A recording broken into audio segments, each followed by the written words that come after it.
Hello everyone, I'm Shivali and I'm from the Australia Plus Learn English team, and today we have a very special guest with us. This is Paul. Paul, welcome to Thank you. the live video lesson.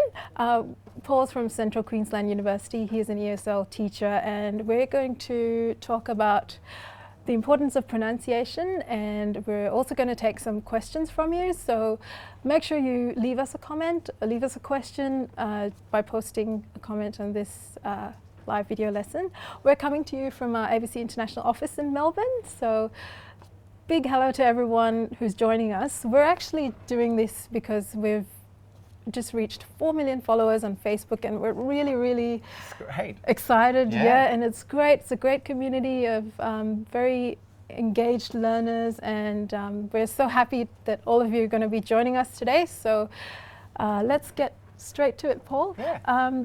I guess the first thing we should probably talk about is the importance of pronouncing words correctly and why it's important to pronounce words correctly. Yeah, I think one thing is because, and I hear this a lot from my students, it's if they're able to pronounce and express themselves in English effectively, then they may actually have better job opportunities in the future.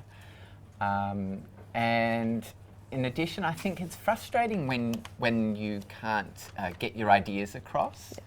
I learnt Vietnamese, and when I speak my second language, when people don't understand, I find it frustrating. And I think when people learn English, they experience the same kind of things. If people don't understand that word, you have to say it again, and it can be really frustrating. Yeah, that's right. So same thing for me. Getting the right meaning across is important. So a common example when I was doing some research was when people say doggy dog world.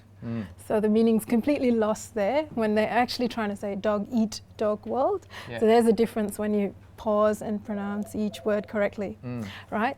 Another reason pronunciation is important is because you don't want to be offending someone when you don't pronounce your words correctly, and whatever comes across is not the right thing. For example, if you're saying someone is a scapegoat, if you say someone is an scapegoat, that's completely different meanings, and it does sound a bit offensive. Yeah, right? That's right. And there are other words in English where if we pronounce it the wrong way, it can actually sound really rude. That's right.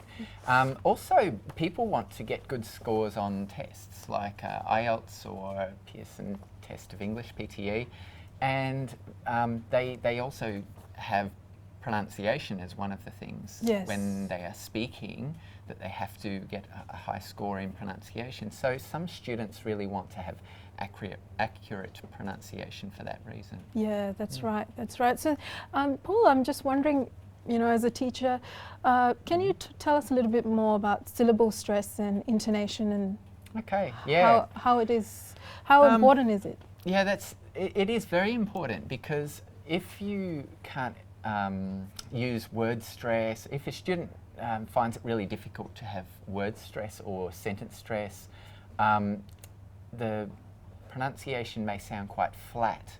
And in English, we express ourselves through, or express our emotions through rising and falling intonation. So, and using stress can show emphasis, or for instance, if we say, "Hey, that was great," it sounds really exciting. Whereas it shows that you're really excited. Great, yeah, it can actually sound really negative. Yeah, you know what I mean? Yeah, and same for if it's you're upset about something and you say, "Oh, I'm really sad." You wouldn't say, "I'm really sad." Like that just doesn't make sense, and it probably confuses the person who's listening to you. Going, if this person's meant to be happy, why are they actually using a falling tone? And if this person's meant to be conveying to me that he's upset about something, he's sad about something, why is he sounding so excited and using a rising tone? Yep. Yeah. And for some people, they think that speaking quicker is better, yet sometimes you have to slow down and pronounce each word clearly so that people understand. That's a good point. So I guess that brings me to my next question. What are some of the commonly mispronounced words that you've come across? Probably happens because you're just rattling the word off, or you're not sure because the spelling may mislead you? Yeah, I think words that have really difficult sounds, like strengths, the TH sound is really difficult to pronounce in English, especially if that sound doesn't exist in the student's first language. And it's putting the tongue in between the teeth that might seem really unnatural, like the th sound. Right. In addition, Vietnamese students, for example, I'm quite familiar with Vietnamese students, they tend to find the final consonants really difficult to pronounce. So ED endings and S endings, they might drop it. So they might say it's my birthday today, and they might forget to say the k at the end. It's Mark's birthday today. So yeah, final consonants is a challenge for some learners. I've got some words here too. For example, athlete. We say athlete, we don't say athlete. You know, or fiscal, we don't say physical. Physical is a completely different.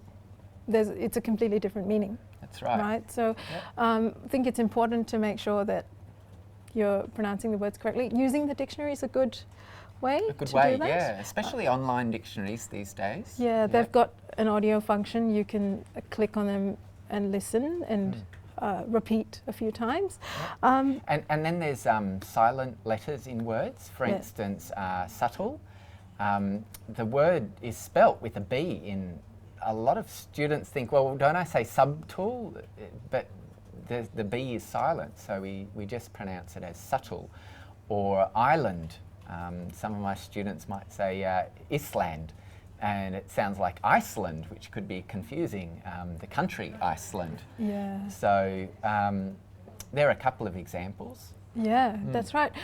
Just letting you know, if you've got any questions, do post them on this thread, and make sure you leave us a question or a comment. We'd love to hear from you.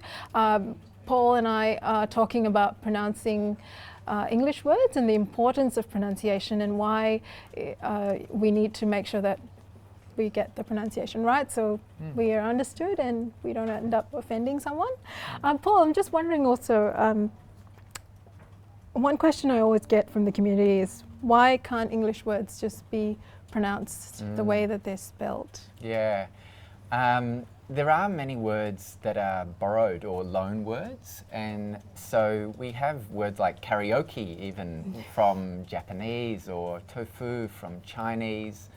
In the past, the history of English is a really interesting one. I mean, we have borrowed words from Latin and Greek words that also still exist in the English language. French words like champagne. So those words follow the spelling of that language often, and so we have a bit of an eclectic language, meaning it's a bit of a mix of different languages within English. So it's hard to have the same pronunciation with every single word according to its spelling. Right, okay. So on that note, I'd just like to bring in a good rule to remember if you're coming across words that start with KN. So we want to introduce you to the silent K. So words that start with KN, the K is silent. So we're going to show you a quick video, and let's take a look and see how you pronounce these words that start with KN. All words that are spelled with the first letters KN have a silent K. This is called knitting.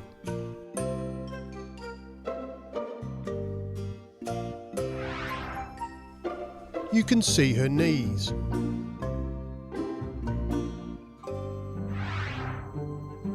She has white knuckles.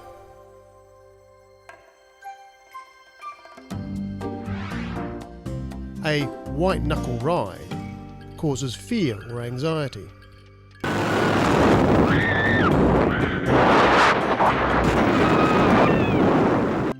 Ants are crawling on the knot.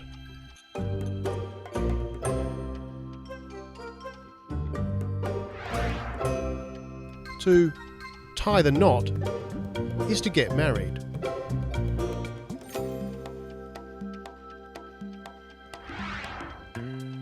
You use a knocker to knock on the door. The knob has a dent in it.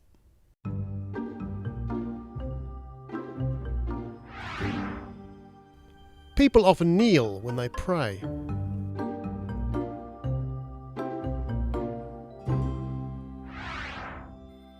This is a knife.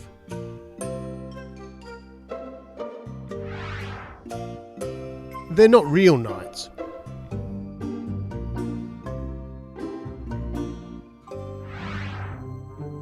This is a real knight. The shop sells knickknacks, which are trinkets.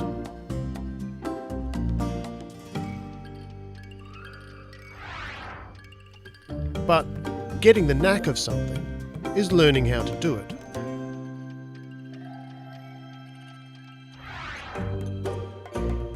It takes a while to get the knack of skiing.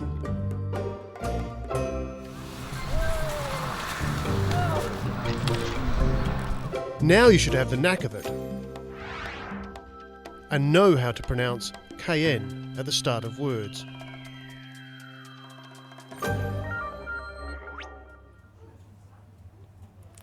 Alright, so that was a video on the silent K, so hope you found that useful. So for example, we say knife, knock, knickknacks. So that's something for you to take note of. If you're joining us, we're actually doing a live video lesson on the Australia Plus Learn English page. We're celebrating 4 million followers on Facebook. So we've got Paul, who's an ESL teacher from Central Queensland University with us today. And we want to hear from you. We want to hear your comments, questions. Leave us a comment below. And we've actually got our very first question, Paul, from Lai. Lai asks us, how do we know which letters are silent in English? There's no easy way. I think that it is a case of you have to learn each word one at a time. There are some rules like we've just looked at. However, other words like honest or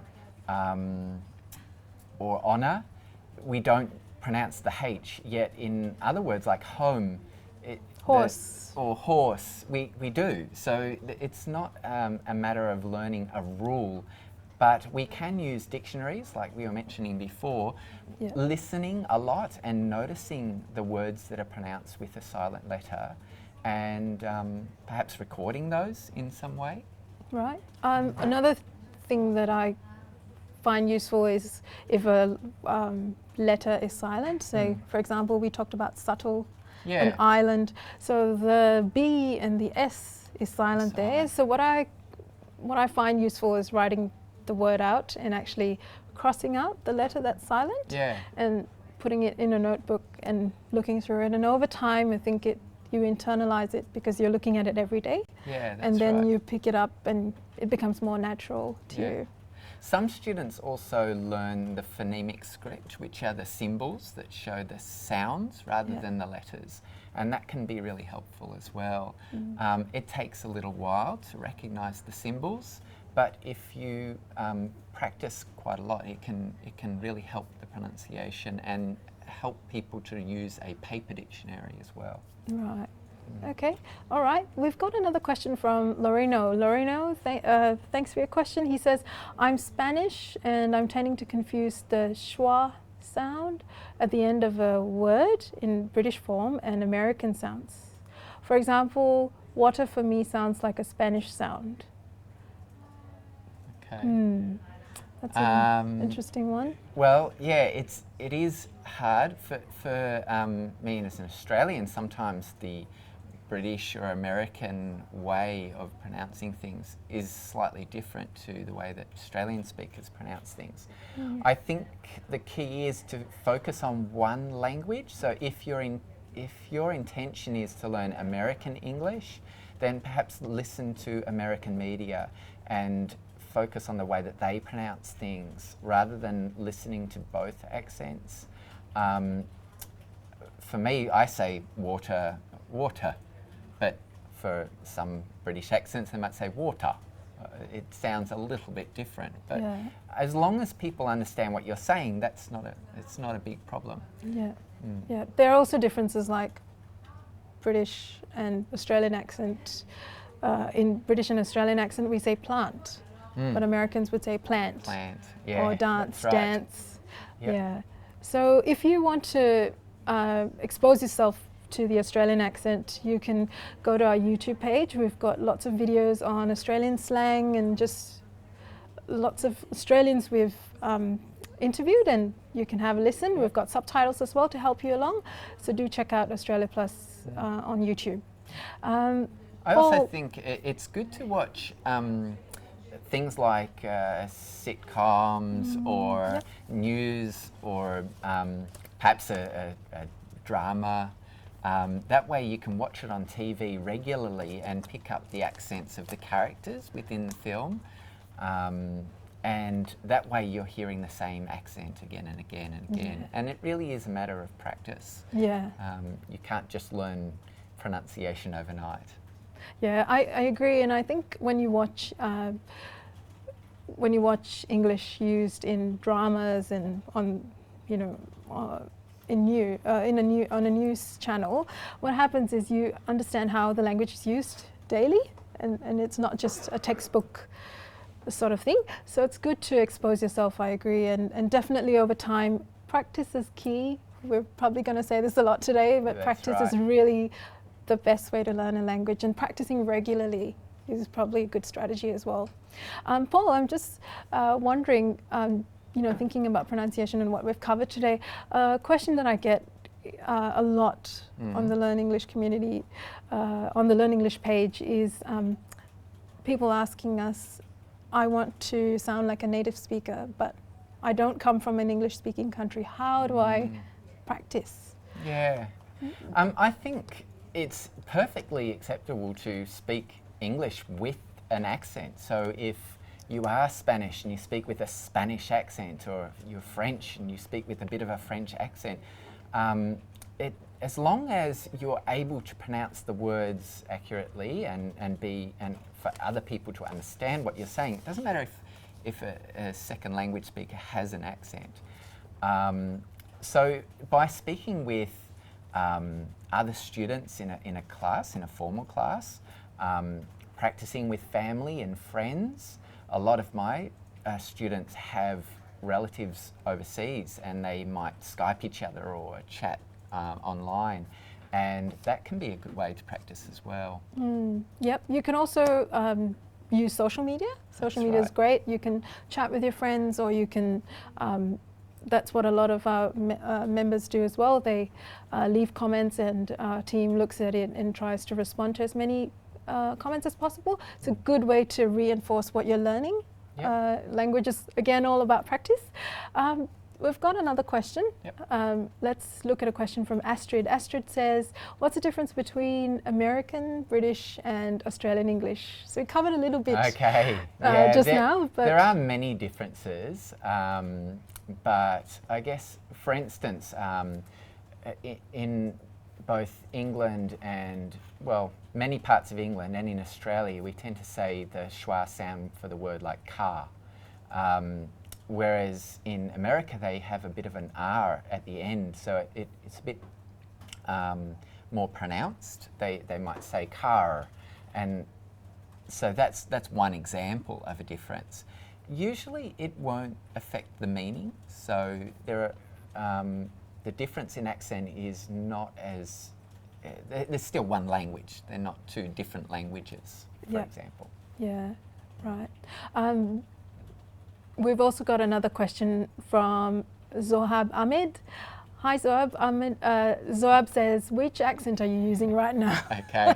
Well, that's interesting because my father is English and I'm Australian. So I guess in some ways I have an English-Australian accent. Yeah. There are some people who have a more broad English Australian accent, and they might sound they might say, "Yeah, g'day mate, how you going?" And whereas for me, I guess I've learnt some words from my father, who's by just chatting together as I grow up. So yeah, I guess it doesn't matter what your accent is, so long as you're speaking in a way that people can understand you. That's right. Let's look at another question now from Aman. Aman says, what does ain't mean? As I a good understand one. it is an Americanism. More, Yeah. we don't say ain't in Australia very much, Yes. but Yes. ain't. You probably if hear we it a lot say on movies. I ain't going tonight, then it would be I am not going tonight. Yeah. Um, Yeah, it's slang. yeah. Yeah. It's like gonna, wanna. So gonna is obviously going to, and wanna is I wanna play ball. Yeah. That's probably very American as well, right? Yeah. I wanna play ball, which basically means I want to play basketball. That's what right. they're saying. Or people could say I want to party tonight. So that means they want to go to a party.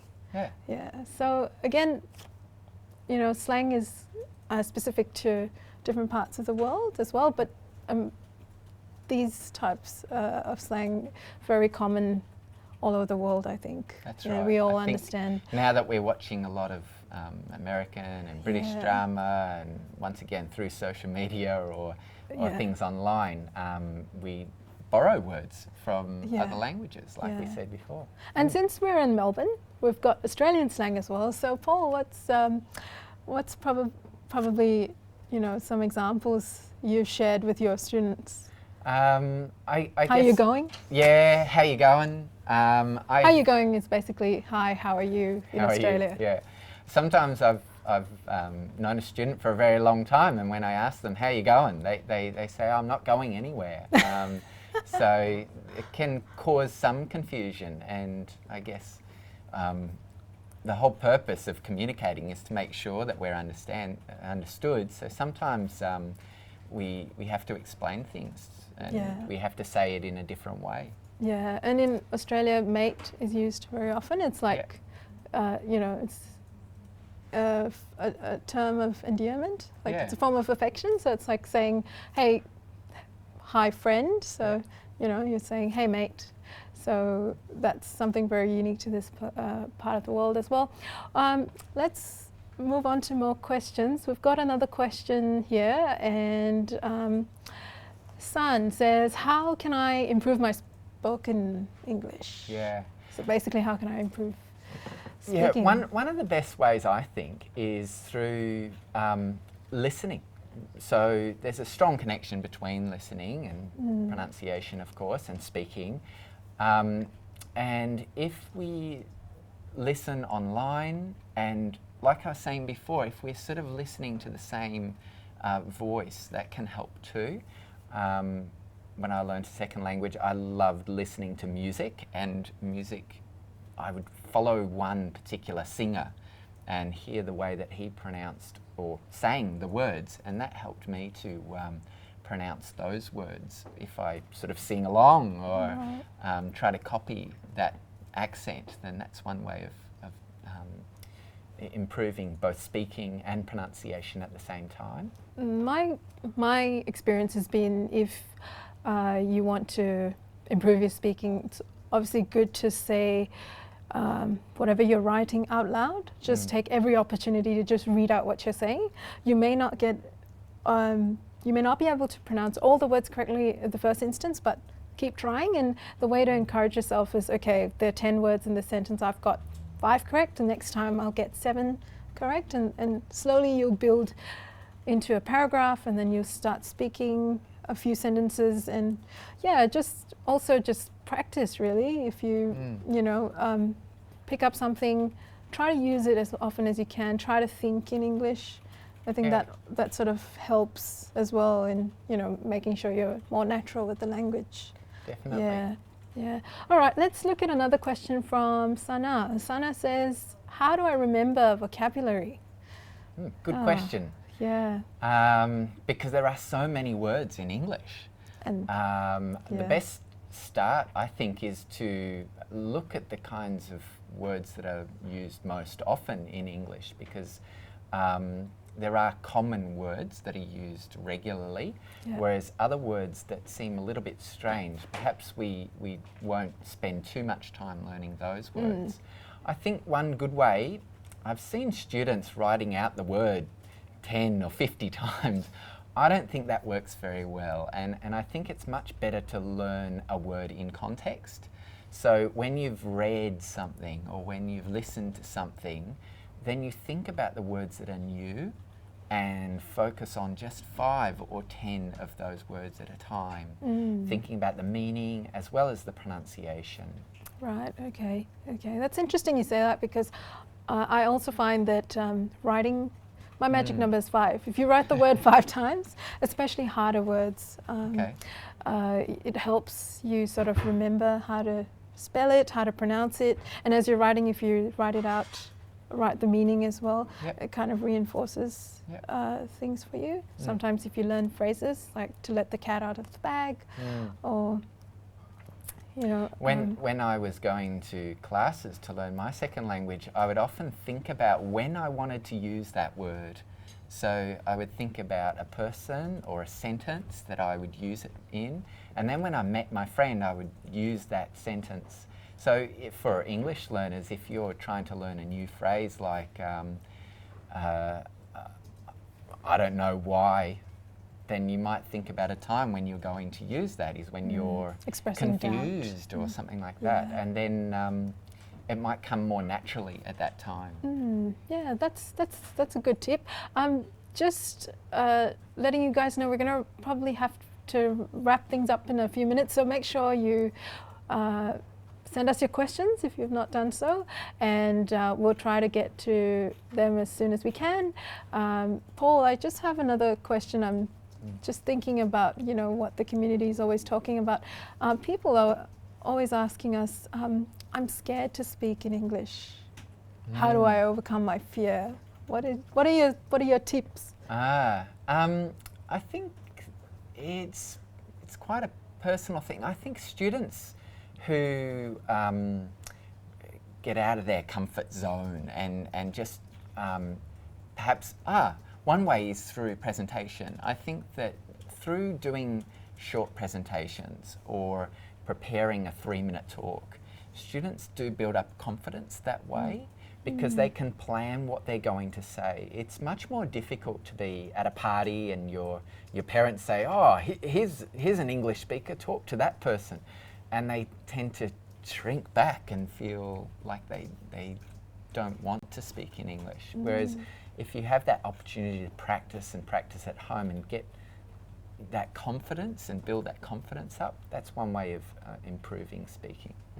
I also think if you're in a social situation and there are a lot of English speakers around, you should jump at the opportunity, because a lot of you have always been telling us that, you know, you come from non-English speaking countries, so do grab the chance. It doesn't matter if you're making mistakes or if you are not understood, because it's a great start that you're actually, you know, trying to use the language. And I think remembering some conversation starters would be good, like, hi, my name is so and so, how are you, what are you up to today, or just saying, just talking about the weather, or talking about how you got to the place, just really general topics. And if people don't understand, they'll always try and help you along, and they can see that you're making an effort. So I'd say don't be scared. That's right. English is a language that's meant to be enjoyed and used for communication and to make friends, and, you know, to understand the world, because it's used so widely in the world. So yeah, don't be afraid. Yeah. All right, Paul, let's look at one more question. Maye Sabaton says, I think mate is a British English term for friend. Am I right?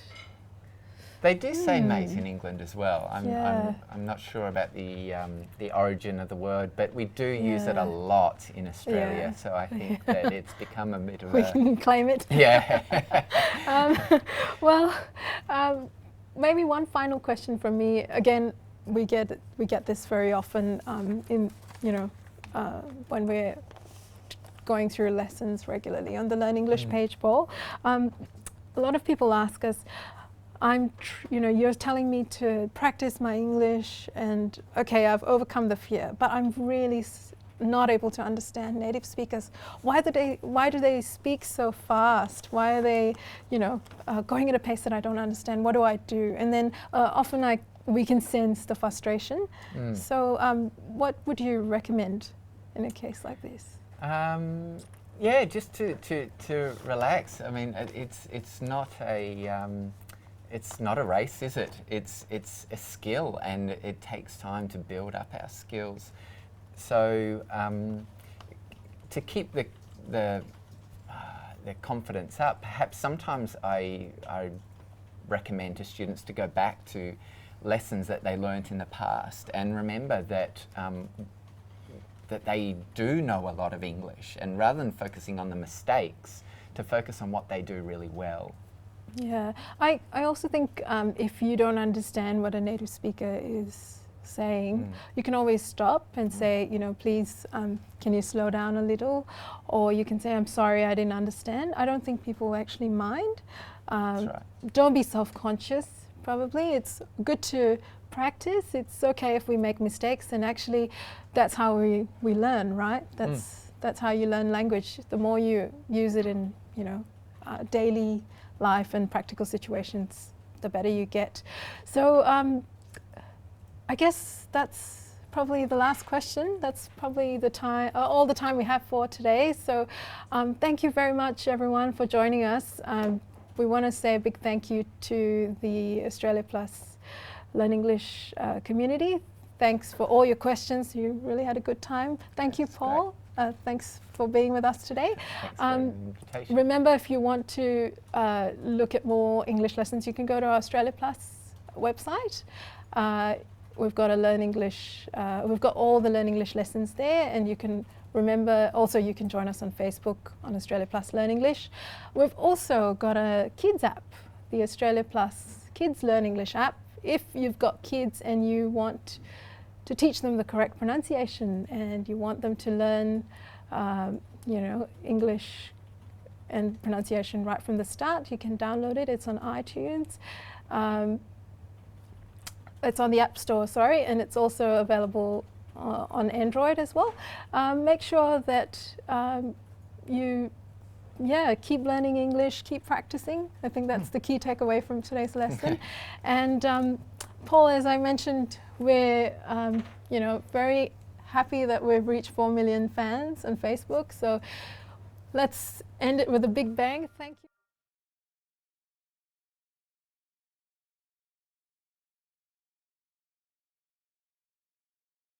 We'll see you again next time. Thank you. Bye-bye. Bye.